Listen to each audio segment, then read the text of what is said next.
Hey everybody. So first I want to say thank you if you're here and you're watching this video.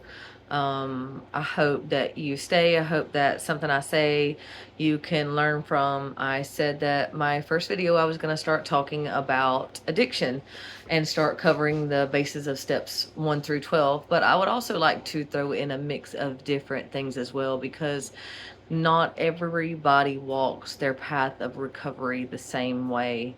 There are multiple paths, even paths that I have not gained the knowledge about yet myself. Um, the path that I can walk you through is someone who has gone through past trauma, who fell into addiction at a young age, um, ended up incarcerated, and have now been in recovery for 14 years this year. October 11th is my 14-year date, which I'm super happy about. So if you guys are willing to, I want to get started on this. So if anytime during this video you have any questions, if you want to put them below, if you want to direct message me, anything, if you want to be part of a group discussion, we can do that as well, because I am super open to listening to different routes. If you have a different route that you've been in your recovery for amount of time and you want to share it to our community, our sober community, or, addicted community still, I would be more than happy to listen to what you have to say. So remember that I am very open-minded, open ears, and I'm willing to learn any new knowledge that I can. With that said, if you're here today, that means that you have officially taken your first step, really, which is knowing that you have a problem, understanding that you have a problem and that you need help. So with our first step, we go into the disease of addiction, understanding it, understanding why we're here. We admit that we were powerless over our addiction, that our lives have become unmanageable. That's step one. So if you're here today and you're watching this video, either you have someone who is struggling with addiction and you want to gain new knowledge, or you're a person who is struggling with addiction or in your recovery. So you've taken your first step. Congratulations. It's not so bad, is it? I mean, I will say that not every day is butterflies and rainbows, I'll be honest with you guys, but it's so worth it in the end of the things that you accomplish, and the power that you are able to gain back within yourself is so much more than I could even explain to you until you get to see it for yourself, which I have faith in every single one of you guys, whether you're in active addiction right now, or you're in your recovery, or you're just sober right now.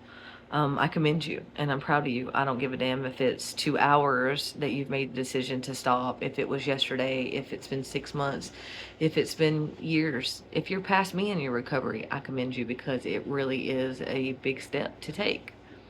With that said, I'm going to get started on one of the main things that we go through when we start our addiction is denial. Because most of the time, not for everyone, like I said, there are different walks of life, there are different struggles, there are different traumas for everybody.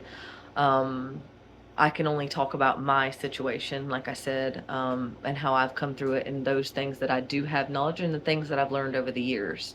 But we are typically in denial because we don't realize, we say to ourselves that, okay, I have a job, I pay my bills.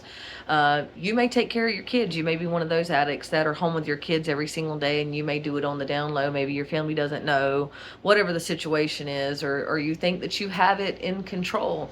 And sometimes there are people out there that are headstrong enough to do it a few times and that be that, or even struggle with addiction and then end up quitting and never touch it again in their entire lives again. Again, I commend you if you're one of those people and you're just here to, listen. But it's really hard to take that first step, for one, because by the time you really make the decision to acknowledge that you have an issue, by then you have probably caused so much pain to yourself, to your family, if you have kids, just really added a lot of weight onto that already. um what word would I use? already struggling individual. Let's just say, let's keep it simple. So by then you feel guilt or shame, and what if people find out? What if you're one of those people? Because a lot of us sometimes think that nobody knows that we're getting high.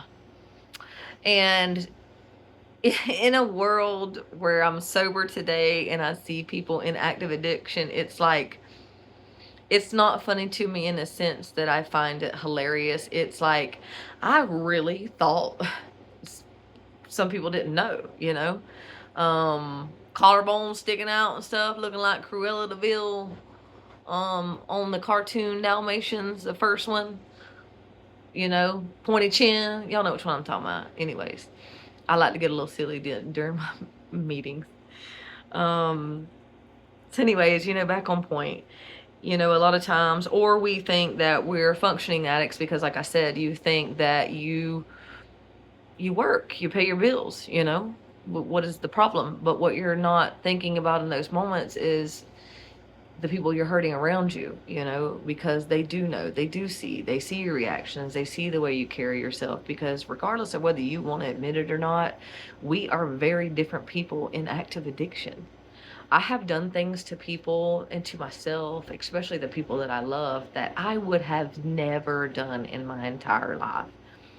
So I understand that going and telling somebody, I'm an addict, I can't manage my everyday life, I am hurting the people around me. Sometimes admitting that is such a hard pill to swallow, especially if you have any kind of past trauma. Then it's like, I don't know, for those kind of people, it's like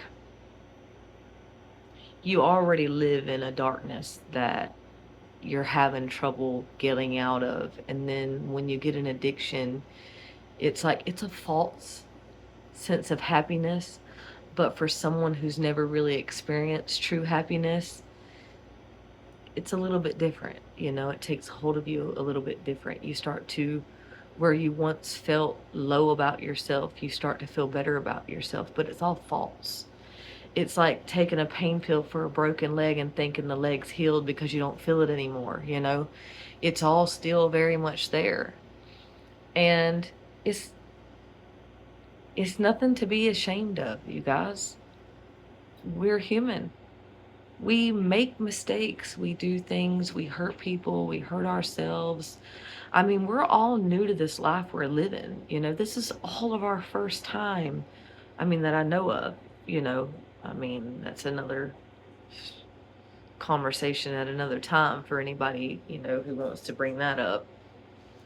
But acknowledging that you have a problem, acknowledging that you're an addict, is a very hard thing to do. It really is. So taking that first step and admitting that, you should be really proud of yourself.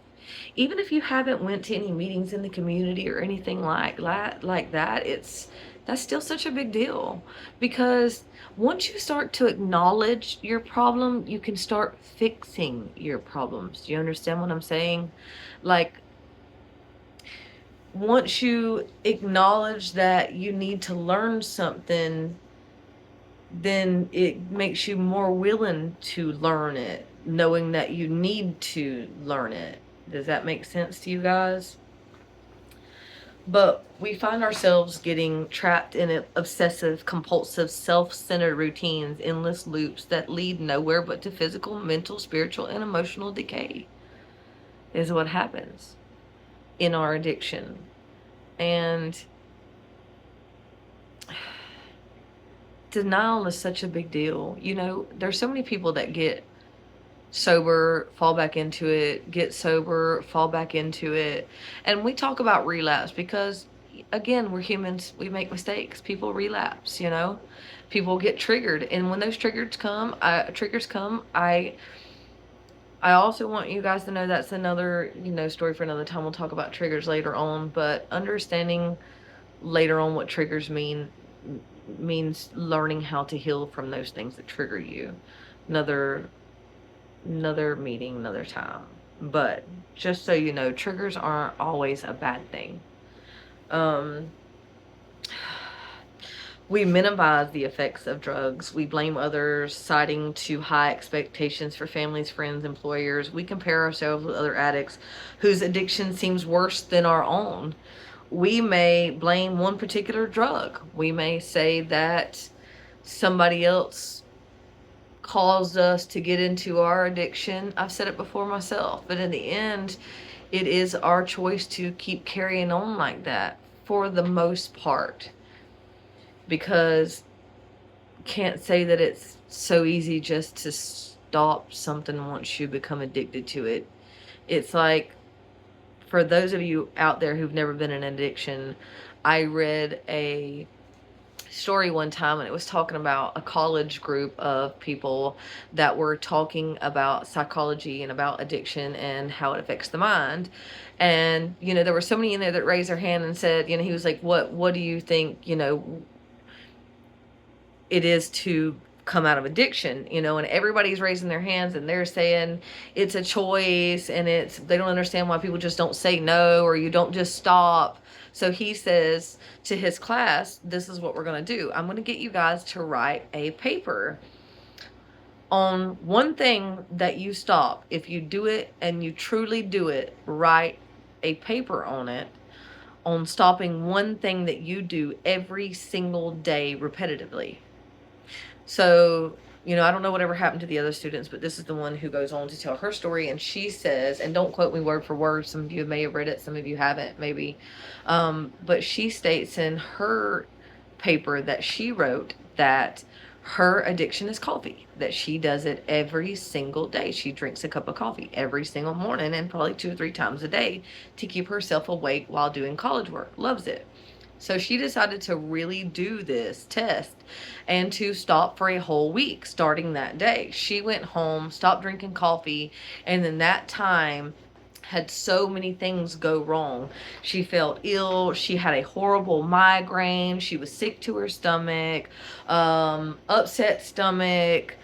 She had gotten a wreck for her very first time in her entire life. She said her week was just so awful, just quitting coffee. And when she spoke about how understanding it is with an addiction, because with the chemicals, it's even worse than coffee. It's in a sense of, it's such a high dose of dopamine that there's nothing that can really touch that level of happiness that it gives you, such a large quantity of it, that it's really hard to find something that amounts to that same level of getting the hit of what you get on what drugs you do. Our addiction finally brings us to a place where we can no longer deny the nature of our problem. All the lies, all the rationalizations, all the illusions fall away as we stand face to face with what our lives have become. We realize we've been living without hope. We find we've become friendless, so completely disconnected that our relationships are a sham. Poverty of love, intimacy. Though it may seem that all is lost when we find ourselves in this state, the truth is that we must pass through this place before we can embark upon our journey of recovery. So I tell people this all the time, and some of you may know this, some of you may not. Being sober and being in recovery are two different things. So being sober is just the absence of the chemical that you were addicted to. You can be sober for the rest of your life. There's people that's out there that's sober, has never got high again, has never touched it again. But recovery is a lifestyle. Recovery is choosing to work through the deeper issues at hand that brought you to your addiction in the beginning. Because I don't know about y'all, but my drug of choice was crack cocaine. And it's disgusting. It made me feel horrible. It kept me up for days. I had no appetite. I felt like shit afterward. Excuse me, I'm one of the people that's going to cuss. So if you don't like it, sorry. That's just what I do. But I didn't like the feeling of the taste of it or actually doing it. It was the feeling of thinking about something other than what I was going through, other than my trauma, my everyday mistakes and failures.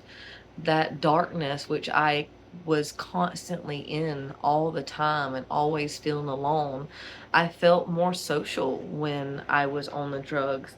I felt like I could come out of my shell more. I felt like I was more me. I mean, that's not the truth. It's just, it hit it even more, but gave me also a sense of courage to like push through it because I didn't think about it at all. But the thing about that is that's where all the other issues come in, is because you can't differentiate. You can't say, okay, well, I'm going to do this drug and I'm not going to think about all the bad things in my life, and I'm still going to keep the good things so I can think about my kids at home waiting on me, and I can think about my parents at home worrying about the fact that I haven't been home in 2 or 3 days and wondering if I'm dead in a ditch somewhere. Sorry, I'm raw sometimes as well. But it's just,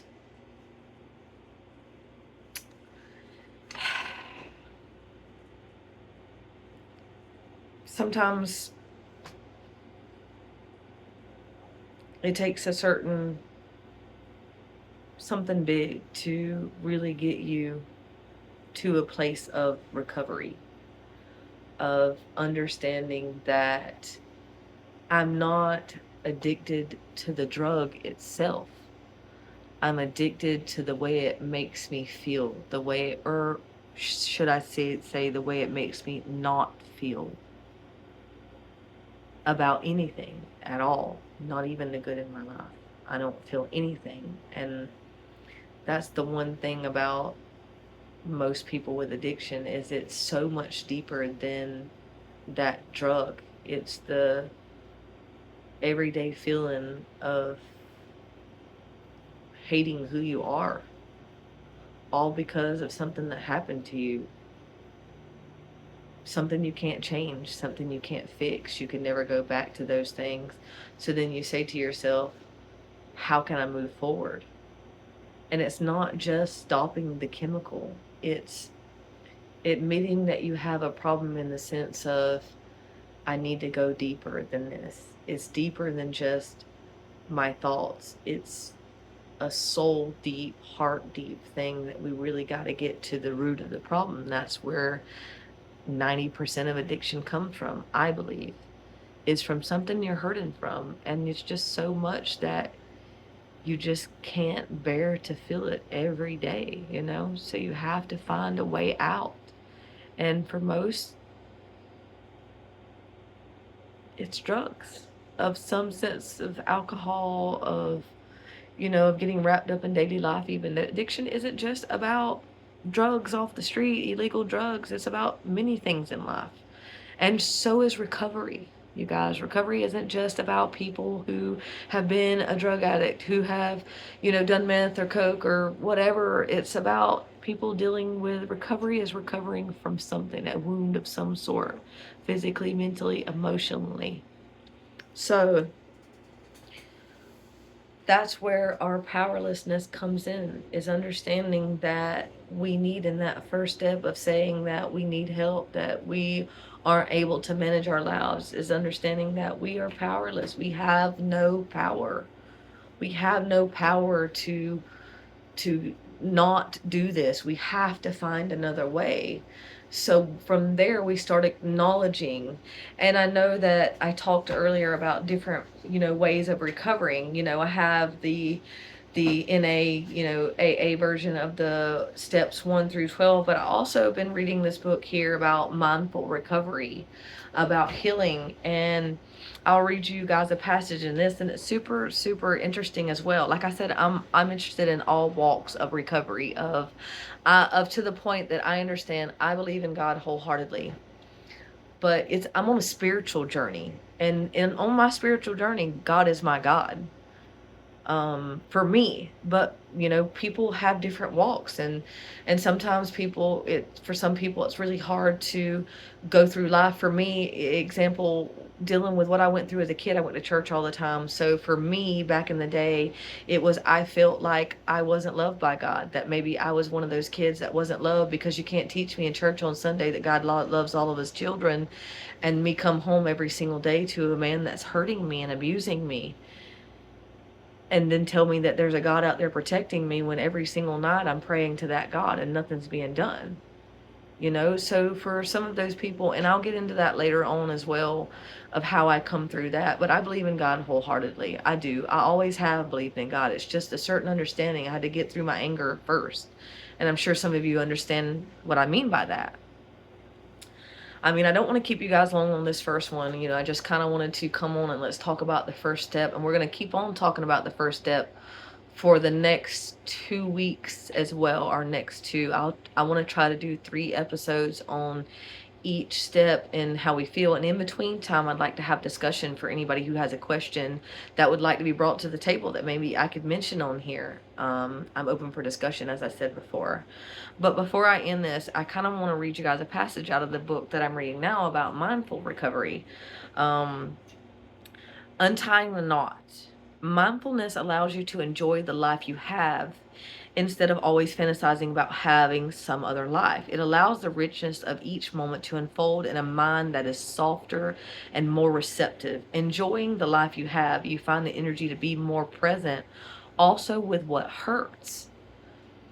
You begin to untie knots that previously seemed permanent. You find your way out of the binds of addiction.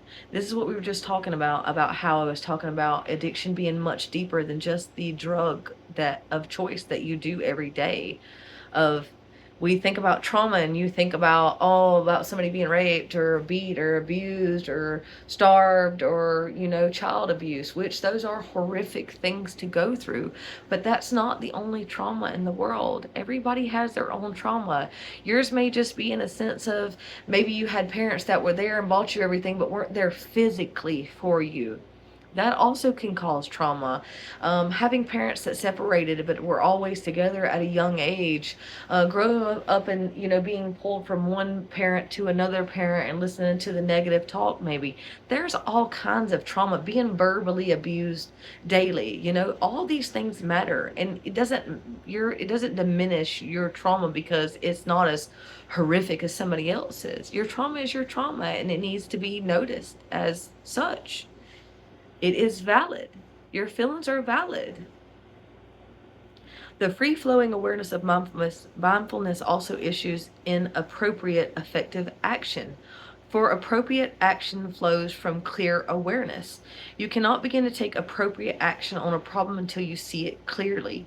When you increase your awareness of what is actually going on, again, talking about that soul deep situation, that heart deep, scarred, wounded, whatever it is in here that sent you into that spiraling state of your addiction. When you increase your awareness of what is actually going on, you start to see creative, constructive, previously unimagined possibilities. When you start to work on yourself in depth and start to deal with these problems as they come, as you allow yourself to feel these things and feel these emotions, which is super hard, by the way. I'm still 14 years into this, trying to learn my feelings, engage them, but I would rather learn them as they come and deal with these things as they come than to deal with that weight that I carried before in my addiction, that powerlessness, that feeling of weakness, even though I seemed strong and I acted like this hard ass gangster bitch, knowing damn well I was this wounded, hurt, weak child inside that really needed just to be noticed, to be loved. I buried her because I didn't want to think about that little girl, you know, but that was the problem all along, is that I needed to recognize her. I needed to acknowledge her. I needed to take her by the hand and help her feel loved and help her feel safe so that I could heal as the adult I am today. I'm not going to delve any deeper into that because I know that we're only on the first step today, but that's where this starts. It starts in the heart and ends in the heart. I love you guys, and I am so happy to have you here. For those of y'all that listened to this video and actually stayed or even subscribed to my page, I will never ask you for money to watch my videos. I always want you to feel loved and supported. I want you to know there is no judgment on my end. I want you to know that you should never feel any shame about the things that you have been through. For later on during these next few videos that we do, you'll learn to love yourself, flaws and all, mistakes and all. Because of those things, you'll learn later on that's what's going to create the person that's coming in the future if you allow that person to exist. I love you guys. And I just wanted you to know that you're not alone. There's so many people out here in this world that is in recovery right now or that are struggling in addiction right now, man. You made the first step. If you watch this video all the way through and you made the choice to recognize what's going on within you, I commend you and I'm so proud of you guys. I love you guys. And if you need me, I'm just a call away. If you need me, I'm just a text away. If you are interested in anything, if I offended anybody in any way, anything, please, please let me know, man. Talk to me, be real, because I am going to be raw and real with you guys always. I love you guys. And I wish you the best day, best night ever because you deserve it. You're worthy of it. And I hope to see you guys here next Monday for the next video. I love you guys.